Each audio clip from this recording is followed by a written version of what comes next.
going to speak a little bit about it. I've also got some of our leaflets and material here, and Kirsten might identify a space. I'll just put them out and you can have a look at them over lunchtime. You're very welcome to take them away, and you're very welcome to help us if you feel so inspired in any way that you might like.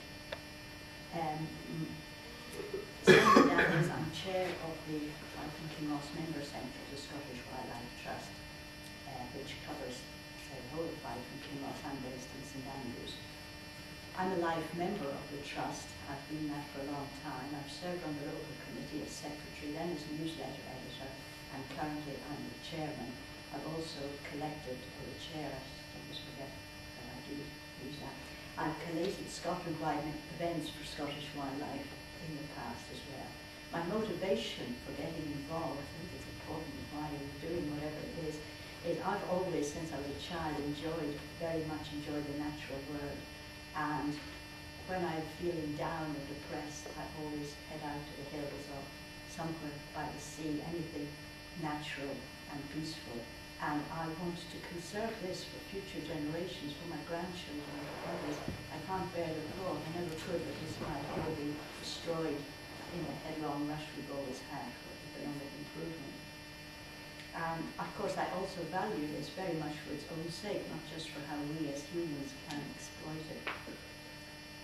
I was asked in this context to define sustainability, and I'm really terrified sitting beside Jan Bedington thinking how I define sustainability. I expect anyway, under her tutelage, and those of you who are all involved, you all have worked out your own definitions by now. But I suppose I would say it's a balance between human health and well-being in its widest, most general sense, and the conservation of natural resources. And I feel, well, I think that until recently we've totally ignored the balance between these, and we've thought we could do so with impunity. You know, there are always more fish in the sea, well, there aren't. And I think what's novel about the present situation is, especially for our economists and our politicians particularly, is that the time horizon for dealing with this, what the impacts might be, extend beyond the next election. And how difficult is that for politicians to think about? And indeed how difficult for all of us. You know, we're all used to thinking life is going to get better financially, economically, things we have. Do we really want to go back to a less good standard of living? Well, we may have to. This is not my original thought, but somebody gave me the notion of the two Marxes, Karl Marx and Groucho Marx.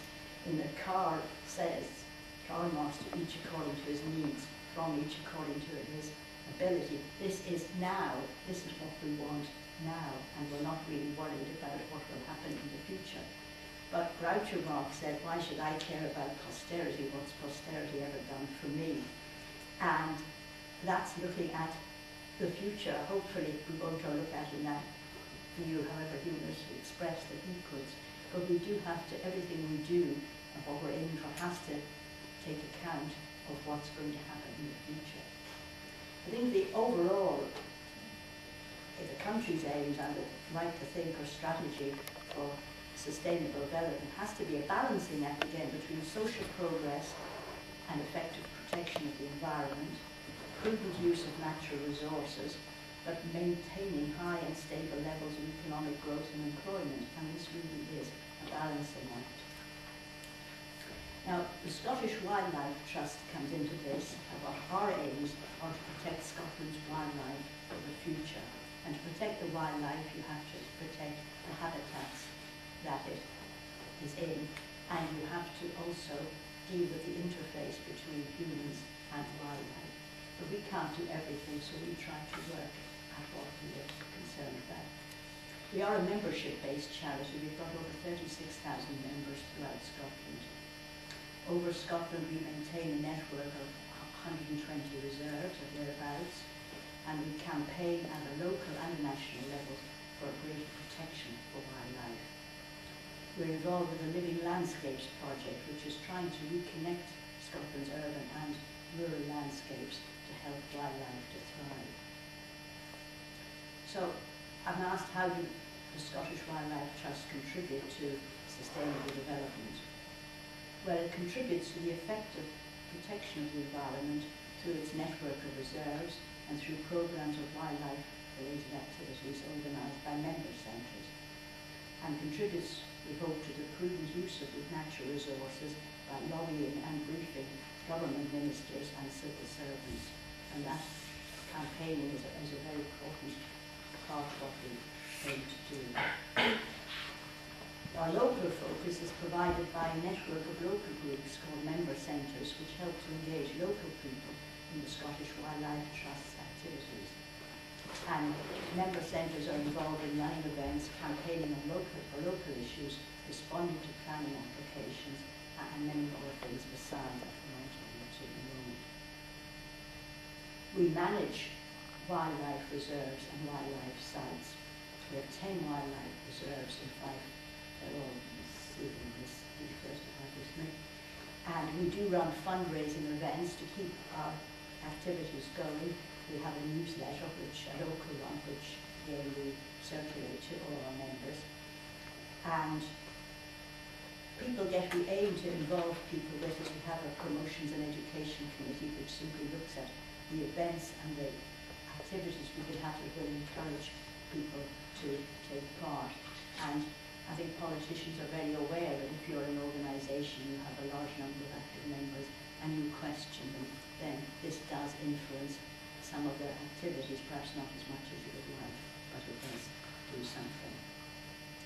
We achieve sustainability in the Scottish Wildlife Trust by ecosystem management primarily, and this is a byproduct of conservation. For example, carbon is locked up through peatland protection, and the local example is Bankhead moss, and this is a small moss. It's one of the few lowland bogs in raised bogs in Scotland, but the idea obviously applies more further up north where there are more of them.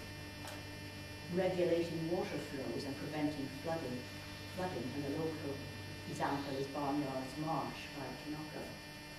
Locking up carbon through tree planting, and we've got a small reserve called West Quarry Braes, but others where this has been an ongoing policy. What do we see as barriers to achieving sustainable development?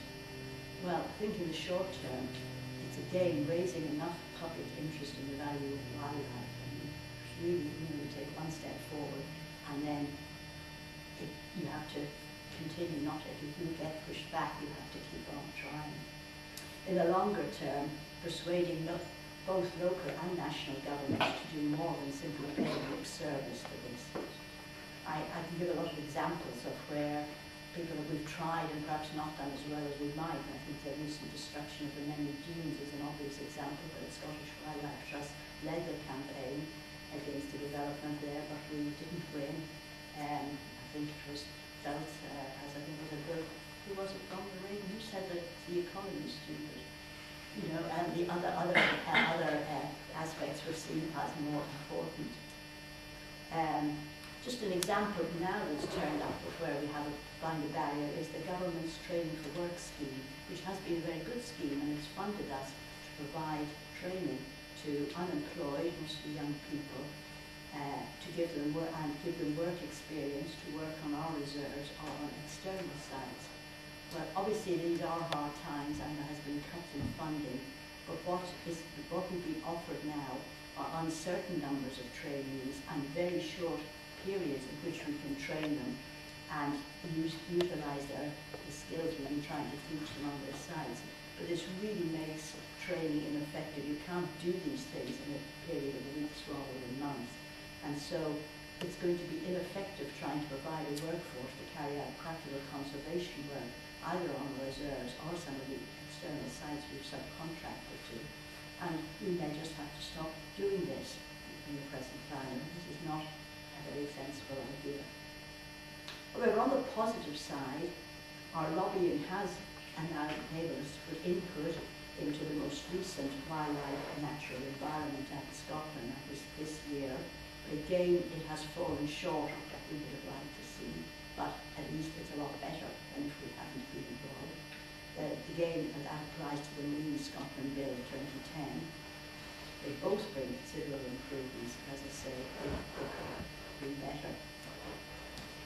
On the interesting and new things that we're trying to do. We're always trying, I think, in an environmental organisation to push the envelope and encourage people to think about something that was previously unthinkable.